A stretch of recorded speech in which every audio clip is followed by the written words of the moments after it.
On to the next topic. Ravens sign Kyle Fuller. Former Denver Bronco went there, and the secondary now lacks Bryce Callahan, Kyle Fuller. Their departures. Now with the Ravens. I mean, this is a team that last year, 32nd against the pass in terms of yards, 26 in terms of touchdowns. They allowed one of the most, and they were 26 in interceptions. So they allowed a lot of touchdowns. They didn't cause any turnovers, but things are looking up, right? Marcus Peters is now healthy. Marlon Humphrey played 12 games last year. He's now healthy. They signed Kyle Fuller, Marcus Williams, drafted Kyle Hamilton. Now, where do you rank this secondary in the NFL? Is this the best secondary on paper in the NFL? Cat kid. It's up there. I don't see Kyle Fuller as a huge deal, right? If we're looking at Kyle Fuller, what he did last season, I mean, he might be coming off his worst season yet. He allowed 126 passer rate when targeted, 66% completion percentage. He kind of split time in the slot and out wide, so I'm curious to see with Marcus Peters and Humphrey there. Like, Humphrey can move into the slot and be the best slot corner in the NFL. But you probably want your best corner on the outside guarding the team's best wide receiver. I'm not sure if he shadows 100% of the time. Not many guys do that at all. But it would be interesting to see just how they figure out this cornerback room. I mean, it's a good thing to have, multiple corners who could play multiple positions, being on the outside or in the slot. But the rest of the secondary is great. Marlon Humphrey, like we mentioned, if he's going to play on the outside or the slot, he's going to be fantastic in either position. Marcus Peters is volatile. He's probably the most aggressive corner in the NFL, so he can have those big plays where he gets pick sixes. But he's also going to get beat on those double routes and, down the field just because he's going to go for those interceptions rather than trying to stick with the wide receiver or wherever he might be guarding. But then bringing in Marcus Williams, I mean, that's a no-brainer. He's one of the best safeties in the league, one of the best free safeties at that, being your last line defense. And then Kyle Hamilton, too. I wasn't the highest on Hamilton. I don't know what exactly his role is going to be in this defense because he's not playing free safety because, first of all, Marcus Williams is one of the best in the league at that. And second of all, I don't think he has the speed to play free safety, at least right now, judging his tape based on Notre Dame. But at the very least, he could be a box safety for them, guard tight ends as well. He's very versatile. He's big. He could tackle. So they'll have a role for him at the very least, obviously taking him in the first round. I just don't know. He makes a huge impact year one, although if anyone could do it, it's the Ravens defense and their coaching staff. But I think a few other teams that are in the conversation at least. One has to be the Buffalo Bills. Last season, numbers-wise, they were at the top of everything, but I know we've gone back and forth. If you look at their schedule, they did play some pretty shitty quarterbacks. But you still have Trey White coming back. You selected Kyer Elam in the first round, so your secondary group, at least corner specifically, should be improved. And then you have arguably the best safety duo in the league with Poyer and Micah Hyde. Bringing in Von Miller as a pass rusher, that's only going to help your secondary and, being able to get to the quarterback quicker, take the pressure off those cornerbacks. And then the other team I want to mention is the Browns. I feel like that's one team we might overlook, when we talk about all these secondaries, but having Denzel Ward, who's one of the best corners, he's just got a $100 million deal. Greedy Williams, Greg Newsome, they've spent some high draft capital on this cornerback and secondary room. They had the third best coverage grade in the NFL, and quarterbacks just had a 70 passer rating when targeting them. Shout out to PFF for that little nugget there. So those are the two teams that are in the conversation. The Ravens have the potential to do it, but with Kyle Fuller coming off a down year, Humphrey and Peters coming off injuries, Hamilton a rookie, Marcus Williams is going to be great. I just don't know if I can put them number one right now. I'm under similar belief also. You mentioned the Bills, so I won't go in depth too much about them. It's pretty self-explanatory. They were the number one pass defense in the league last year. They have arguably the best safety duo in the league. You bring back Trey White, God willing, he stays healthy. You should be fine in the secondary there. And these are guys that have done it. You can trust that they're going to be great. Now, a team you didn't mention, the Chargers, Asante Samuel. You add J.C. Jackson, Bryce Callahan, Derwin James, Nasir Elderly. This group right here has the potential to be the best secondary in the league. In my opinion, I have them in my preseason rankings, the best secondary in the league. Derwin James, when he's on the field, is at worst the second best safety in NFL. Derwin James is so versatile in what he can do and what he provides for the Chargers. You see when he's off the field, the defense is just not anywhere near as dominant as opposed to when he's on the field, that his impact is felt immediately. Another team that I have here is the Green Bay Packers.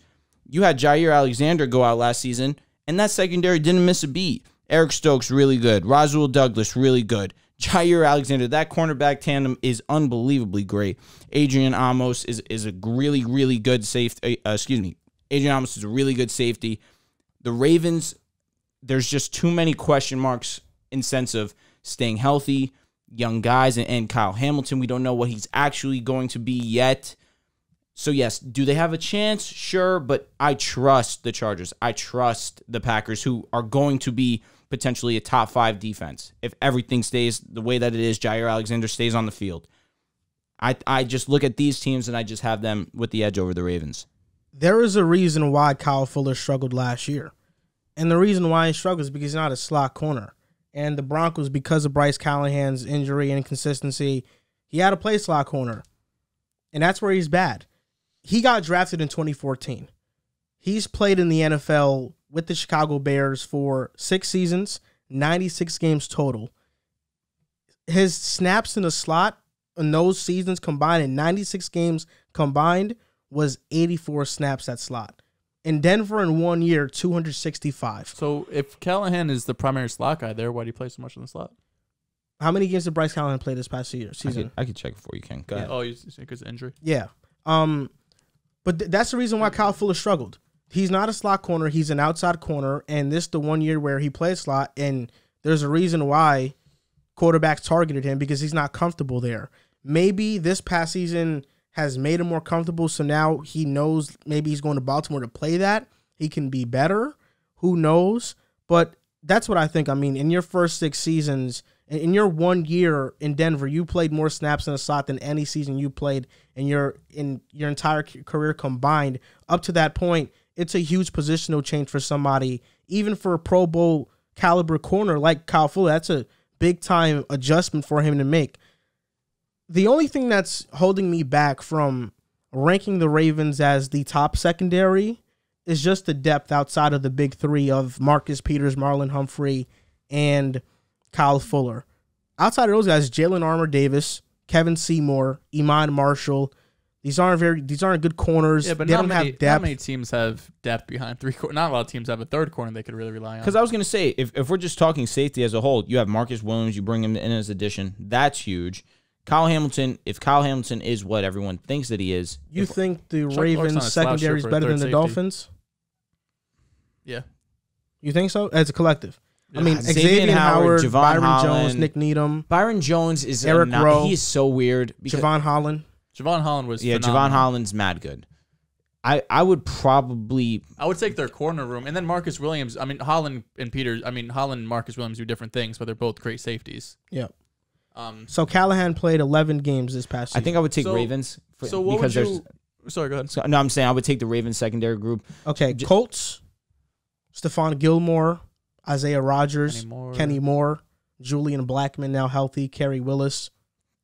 Probably would lean Ravens. Yeah. Chargers, J.C. Jackson, Chargers. Asante, Bryce. Chargers got it. Packers got it. Bills. They probably Trey White will comes be back, better. he's himself. I agree. In my opinion, I think the Ravens are definitely a top 5 secondary in football. And their 2 biggest needs going into this offseason was their secondary For sure. and their offensive line. Signing Morgan Moses, drafting Tyler Linderbaum. At least their offensive line, I think, should be average. I don't think it's going to be great, but it should be average. But in terms of my top 5 secondaries in football, number 5 is tough. Number 5 is between the Colts and the Dolphins. The Stephon Gilmore addition was huge. Kenny Moore, Pro Bowler. Xavier Howard, Javon Holland are standouts on Miami for sure, but I don't trust Byron Jones much. But my top 4 are locks. Number 4, Baltimore Ravens. Number 3, Buffalo Bills. Best safety tandem in the NFL. Trey White, CB1. I love the Kyer Elam draft pick they made. Number 2, Chargers, for sure. If they can all stay healthy, this is going to be, it probably might be the best secondary in football, but Derwin James and his health is always a question mark. For sure. Bryce Callahan for the past couple of seasons. That's true. As well. He started 6 last year, played in 10. And let's see what J.C. Jackson does. I'm a big J.C. Jackson guy.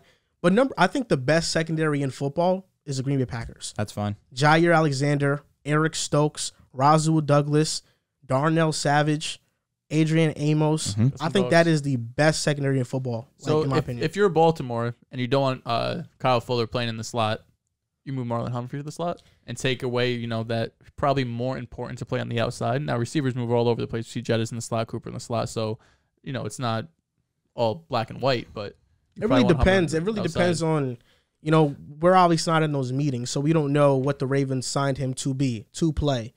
But I can imagine that he's either, if he's not the slot, I think he's a depth piece.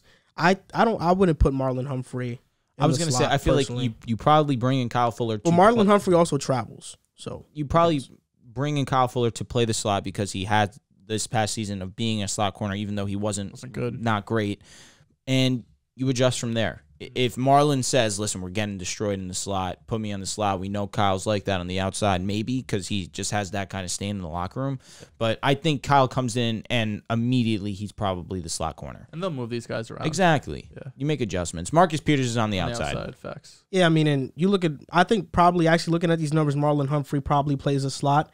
You look at, since in 2020, 484 snaps at slot corner. More than at the outside. I thought he was primarily 2021, he had 204 snaps in a slot, 443 at the wide. But let's look at 2019, 546 snaps at slot, 353 at outside. He could play both. So I think Kyle Fuller and Marcus Peters become your boundary corners. Yeah. Marlon Humphrey now is a full-time slot, is going to have most of his snaps there.